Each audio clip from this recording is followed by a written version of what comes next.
Buenas, soy Marcos Monge y voy a hablar sobre la excavación de túnel, utilización del método belga, también conocido como método clásico de Madrid, para la construcción de los túneles del metro de Madrid.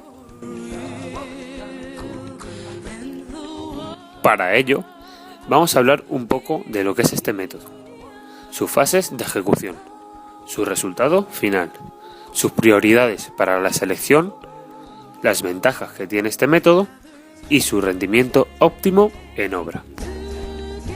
El método belga, también llamado método clásico de Madrid o método de galería de clave, es un método para la construcción de túneles.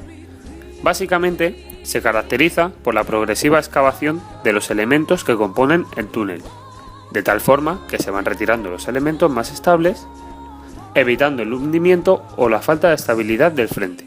El método se denomina método clásico de Madrid por ser el método más empleado en la construcción de los túneles del metro de Madrid. Se suele aplicar a túneles con un ancho máximo de unos 8 metros libres, que habría que sumar los 3 metros de ambos hastiales, es decir, un máximo de 11 metros. El método se basa en 4 fases. La primera fase es la bóveda, la segunda fase, destroza, la tercera hastiales y la cuarta solera o contrabóveda.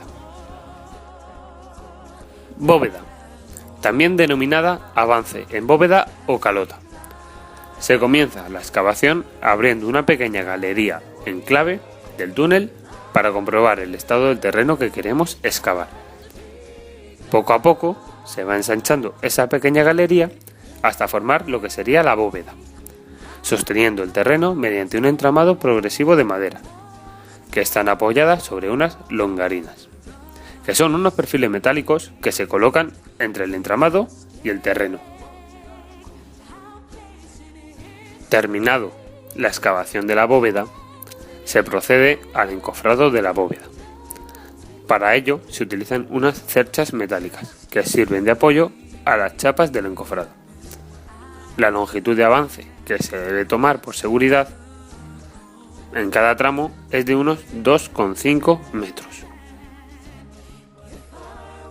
Ahora procedemos a la segunda fase, la destroza. A medida que se va asegurando el avance, aproximadamente unos 5 o 6 anillos, se comienza el periodo de destroza, que básicamente es quitar el terreno mediante unas excavadoras o palas cargadoras. Se excava una pieza central, dejando un resguardo del orden de 1 metro a 1,5 metros para los hastiales. Esta excavación central tiene que ser lo suficientemente ancha para que se pueda transportar el material hacia el exterior, sin interrumpir el proceso de obra. Tercera fase. Hastiales. Para la ejecución de los hastiales, primero empezaríamos con un hastial y después de hormigonarlo, ejecutaríamos el hastial del otro lado. Este proceso se llama tresbolillo. Excavamos un lado, lo hormigonamos para dar seguridad y iríamos al otro lado, en el mismo anillo, como si fuese una trenza. Este proceso nos facilitaría la extracción del terreno a excavar mediante las cargadoras y las excavadoras. Si la altura de los hastiales es suficientemente alta, alrededor de los 5 metros de altura, se suele dividir el proceso de ejecución en 2 fases, la parte superior y la parte inferior, de tal modo que así podríamos evitar un posible derrumbamiento de la obra.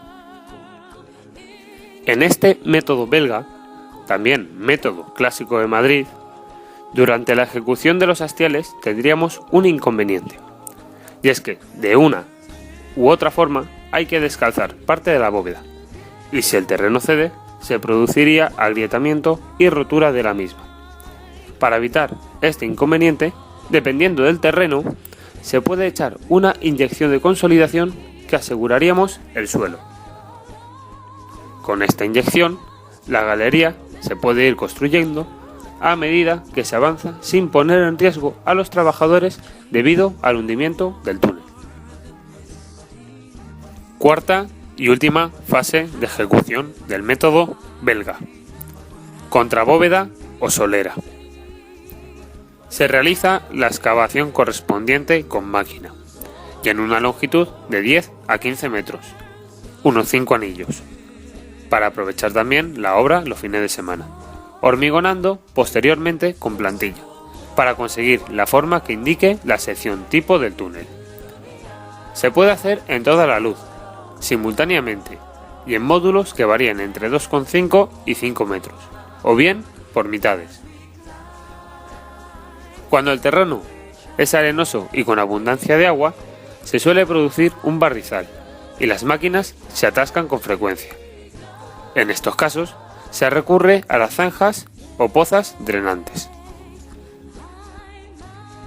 Inyecciones de contacto. Tras la ejecución de la contrabóveda, se inyecta el trasdós de la bóveda a través de taladros pasantes. Con este método, se persigue rellenar los huecos que hayan podido quedar en el trasdós de la bóveda, entre el hormigón, la estribación de madera y el perfil de excavación, e impermeabilizar las juntas de contacto entre anillos. La presión de inyección debe ser limitada para evitar la aparición de cargas excesivas sobre el revestimiento, limitándose habitualmente a 2 bares.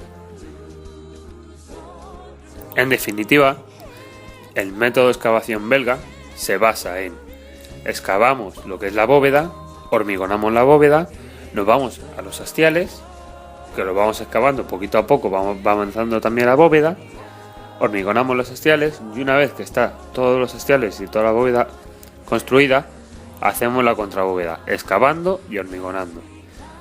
La imagen que nos muestra es el resultado final, listo para instalar ya las tuberías de ventilación, vías por donde circularán los vagones.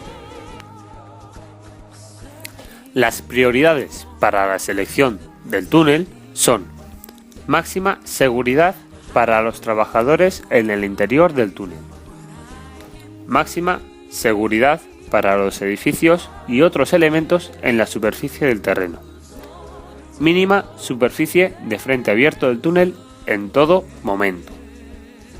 Las consideraciones de coste o de plazo no pesarían frente a las de seguridad y calidad.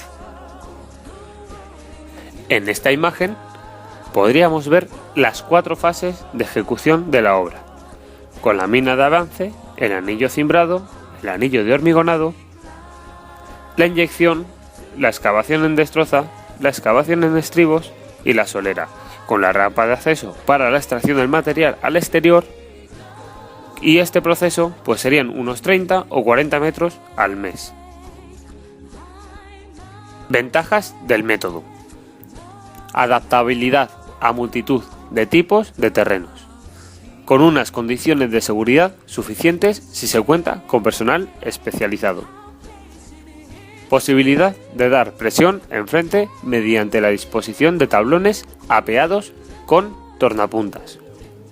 Subsidencias reducidas e inferiores a las que se obtienen con los métodos basados en sostenimientos flexibles. Y coste razonable del orden o incluso inferior al coste de un túnel de la misma sección por cualquiera de los otros métodos. El método belga es utilizable siempre que el terreno sea lo suficientemente bueno como para soportar el descalce de parte de la bóveda para ejecutar los hastiales. También permite atacar el túnel por varios frentes sin grandes inversiones y garantiza la vigilancia personal y continua con una flexibilidad de actuación frente a imprevistos. Para un rendimiento de obra óptimo, cada uno de los turnos de trabajo se compone habitualmente de 9 personas. 2 obreros en el avance central, uno con el martillo y otro con la pala. 2 a cada lado del ensanche. El mismo esquema que en el avance, uno con el martillo y el otro con la pala. Otros 2 obreros de apoyo, encargados del transporte de materiales al frente y que ejecutan los hastiales. Y un obrero manejando la pala retroexcavadora.